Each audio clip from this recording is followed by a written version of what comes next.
नमस्कार, सुप्रभात दोस्तों।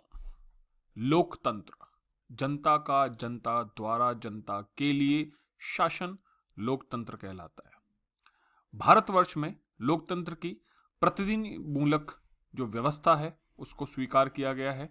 यहाँ व्यक्ति, जिसे हम कहते हैं इनडायरेक्ट डेमोक्रेसी, डायरेक्ट डेमोक्रेसी नहीं है, यहाँ प्रत्यक्ष लोकतंत्र नहीं है। सामान्य रूप से तृणमूल स्तर पर तो सामान्य रूप से प्रत्यक्ष लोकतंत्र को प्रभावी किया जा रहा है, बट विस्तृत स्तर पर हम लोग अप्रत्यक्ष लोकतंत्र यानी प्रतिनिधि मूलक लोकतंत्र की बात करते हैं। लोकतंत्र में सरकार जिसका चयन करके एक संविदा के माध्यम से जनता उसे वहां भेजती है, बनाती है, उसके साथ साथ एक दूसरा पक्ष होता है जिसे सामान्यतः विपक्ष कहा जाता है, इंग्लिश में ऑपोजिशन। उसकी उससे ज्यादा बड़ी जिम्मेदारी है जितनी सरकार की है।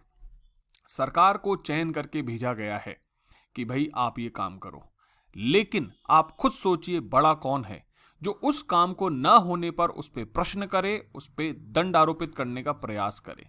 तो विपक्ष लोकतंत्र में इतनी बड़ी ताकत रखता है कि वो सरकार द्वारा किए गए अनुचित कार्यों और सरकार द्वारा न किए गए उचित कार्यों पे उस पर प्रश्न करे, जनता के समक्ष उन सभी बातों को प्रस्तुत करे और जनता को इस चीज के लिए जागरूक करे कि जिस सरकार को आपने भेजा है वो सरकार उस दिशा में कार्य नहीं कर रही है। परंतु वर्तमान में जो भारत में विपक्ष की स्थिति है बड़ी ही दयनीय है। आलोचकों का यह कहना है कि ये विपक्ष की ही एक तरीके से कमजोरी है कि कुछ चीजों में कहीं ना कहीं भारतीय लोकतंत्र की जो दिशा है वो उपयुक्त नहीं है। आलोचकों का यह भी मानना है कि अगर ऐसा ही विपक्ष रहता है तो भारत में जो लोकतंत्र की पूरी विचारधारा है उसमें उतनी मजबूती नहीं आ पाएगी। लोकतंत्र को हम उस स्वरूप में नहीं महसूस कर पाएंगे, क्योंकि लोकतंत्र में पक्ष और विपक्ष यही तो दो स्तंभ हैं। इन दो स्तंभ पे तो पूरा लोकतंत्र टिका हुआ है। मैं क्यों बात कर रहा हूं इस विपक्ष की, क्या चर्चा है, क्या विषय आया, किस तरीके की बात हुई, सभी बातों की चर्चा करूंगा। नाम है मेरा ऋषि सुधांशु पांडे, प्राउड इंडियन हूं, इसीलिए पक्ष और विपक्ष दोनों की बात करता हूं। और बाकी सब ये जो बिंदु हैं ये आपसे बातचीत करने के लिए, आपसे सवालों के लिए, चाहे वो एसएससी, यूपीएससी या फिर एसएसबी, किसी भी एग्जाम से, कॉम्पिटिटिव एग्जाम से रिलेटेड हो, आपकी व्यक्तिगत कुछ समस्याएं हैं, हम सब लोग मिलके कोशिश करेंगे कि उनको सॉल्व किया जाए। चलिए चलते हैं न्यूज पे। टाइम्स ऑफ इंडिया की न्यूज है कि fascistic mindset says Congress after Mamata's what UPA remark. ठीक है, मैं आपको बता दूं, एक दिन पहले ममता बनर्जी जी जो वेस्ट बंगाल की मुख्यमंत्री हैं, उन्होंने किसी मीटिंग में ये कहा कि व्हाट यूपीए, कहने का उनका मतलब था यूपीए का भी कोई अस्तित्व नहीं, कोई यूपीए नहीं है। तो उसके जवाब में कांग्रेस के जो स्पोक्स पर्सन है रणदीप सुरजेवाला जी, उन्होंने फासिस्टिक माइंडसेट का आरोप लगाया है कि भाई ममता जी जो है उनका फासिस्टिक माइंडसेट है। बताऊंगा फासिस्ट होता क्या, फासिस्ट क्या होते हैं, ये सब बताऊंगा मैं आपको। ये UB24 न्यूज है, सेम है।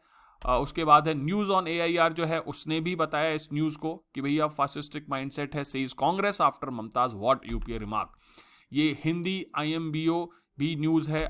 देखिए, NDTV ने उस न्यूज को कवर किया जिसके बारे में मैं बता रहा था। ममता बनर्जी ने कहा है कि व्हाट इज यूपीए, क्या है UPA, there is no UPA, आज की तारीख में कोई भी यूपीए नहीं है। तो ये एक तरीके से ममता बनर्जी का वार्निंग शॉट माना गया था कि भैया अब यूपीए कुछ नहीं है, अब आप दूसरी पार्टी जो है उनको भी आगे बढ़ने दो। और प्रशांत किशोर जी ने इस बात पे एक तरीके से ठप्पा भी लगाया। मैं बताऊंगा आपको क्या उन्होंने कहा है। Mamata Banerjee helping fascistic forces by fighting against Congress, ये रणदीप सुरजेवाला जी ने कहा है December 2 को।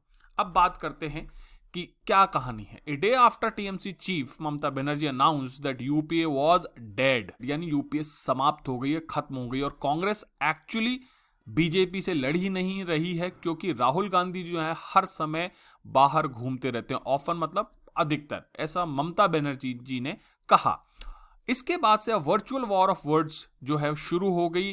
जो ग्रैंड ओल्ड पार्टी यानी कांग्रेस थी, उसने कहा कि ये फासिस्टिक मेंटेलिटी है और इनका अलायंस जो है बीजेपी के साथ है।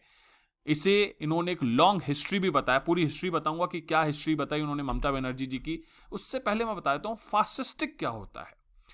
हैविंग, ये विकिपीडिया की सिंपल डेफिनेशन है, हैविंग और relating to extreme right wing यानी दक्षिणपंथी कट्टर दक्षिणपंथी जो विचारधारा है वो फासिस्टिक होती है। सेकंड है ऑथोरिटेरियन यानी अधिनायकवादी, हिंदी में से अधिनायकवाद कहा जाता है। साथ ही साथ इनटॉलरेंट व्यूज और प्रैक्टिसेस यानी असहिष्णु विचार या फिर गतिविधियां। तो ममता बनर्जी जी, जिनके साथ कांग्रेस का बहुत महत्वपूर्ण संबंध और यूपीए के समय साझेदार रही है, उनके लिए उन्होंने कहा है कि ये कट्टर दक्षिणपंथी हैं, अधिनायकवादी हैं और असहिष्णु हैं। ये उनका स्टेटमेंट है रणदीप जी का। हिंदी में से फांसीवाद कहा जाता है। मीनिंग क्या है ये मैंने आपको समझा दिया है। ममता जी के जो एडवाइजर हैं प्रशांत किशोर साहब, उन्होंने कहा है कि role of leadership was not the divine right of the Congress alone and that there was a roaring attack on Congress. उनका कहना है कि भैया ये कांग्रेस का ही एकमात्र अधिकार नहीं, दैवीय अधिकार नहीं है कि वो ही हमेशा टॉप पे बैठे या वो ही हमेशा नेतृत्व करे। अब कांग्रेस पे बहुत ही ज्यादा तगड़े और घातक प्रहार होना शुरू हो गए हैं। रेस्पॉन्स में कांग्रेस के जो एमपी हैं रणदीप सुरजेवाला, उन्होंने कहा कि there is a difference between political opportunism and ideological battle, कि एक वैचारिक लड़ाई और राजनीतिक अवसरवादिता में अंतर होता है। उन्होंने कहा ममता बनर्जी से कि आप हर समय पार्टियां ही बदलते रहते हैं और आप फिर हमसे बात करते हैं नीति की। उन्होंने कहा कि ये वही ममता जी हैं जिन्होंने वाजपेयी साहब के साथ एनडीए के समय साझेदारी की। 2001 के बाद इन्होंने कांग्रेस के साथ जुड़ के असेंबली इलेक्शन किए। फिर 2003 में वापस से इन्होंने कांग्रेस से लड़ाई की और बीजेपी के साथ इन्होंने गठजोड़ बना लिया, क्योंकि कहा कि बीजेपी ही उनकी प्राकृतिक एलाय है, उनकी मतलब साझेदार है, प्राकृतिक साझेदार है। 2004 में बीजेपी के साथ उन्होंने लड़ाई मतलब जो चुनाव है बीजेपी के साथ लड़ा, साथ मिलकर लड़ा। और फिर 2009 में वापस वो यूपीए में आ गई। यूपीए को उन्होंने 2012 में छोड़ा। अब ये यूपीए, एनडीए और सब तरीक आप घूमते जा रहे हो। तो इसीलिए उन्होंने कहा राजनीतिक अवसरवादिता और वैचारिक युद्ध में अंतर होता है। आप खुद तो अवसरवादी हैं, उनका ये कहना है, और फिर आप कह रहे हैं कि भैया ऐसे काम नहीं चलेगा, यूपीए तो है ही नहीं।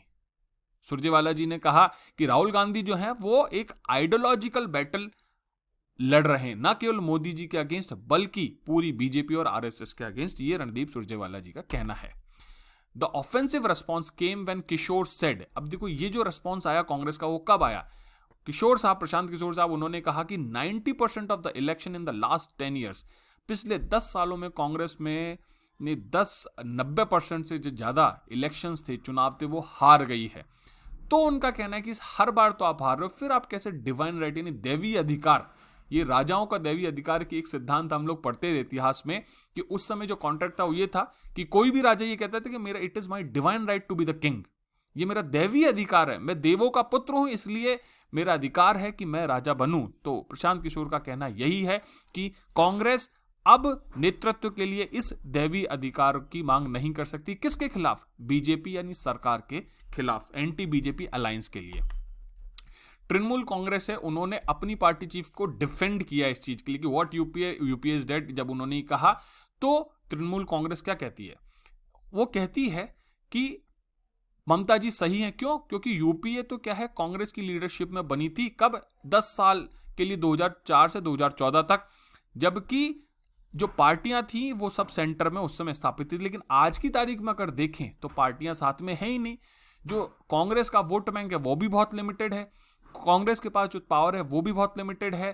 तो अब यूपीए का अस्तित्व तो है ही नहीं। तो ये कहकर उन्होंने ममता बनर्जी जी के स्टेटमेंट को समर्थित किया। अब मेरा आपसे प्रश्न है कि आपको क्या लगता है कि किसी भी लोकतंत्र में, जैसे भारतवर्ष है, वहां विपक्ष का क्या रोल होता है? विपक्ष को क्या भूमिका अपनानी चाहिए? क्या विपक्ष किस तरीके से सरकार को किसी कार्य के लिए या फिर बेहतर कार्यों के लिए किस तरीके से मजबूर कर सकता है? या फिर क्या विपक्ष लोकतंत्र को मजबूत करने के लिए नहीं होता? विपक्ष क्या गलतियां कर रहा है और उसे विपक्ष को क्या गलतियां नहीं करनी चाहिए? विपक्ष का अस्तित्व क्या सरकार बनाने के लिए ही होता है या विपक्ष का अस्तित्व सरकार से काम करवाने के लिए होता है? इसी के साथ दोस्तों, जय हिंद, जय भारत।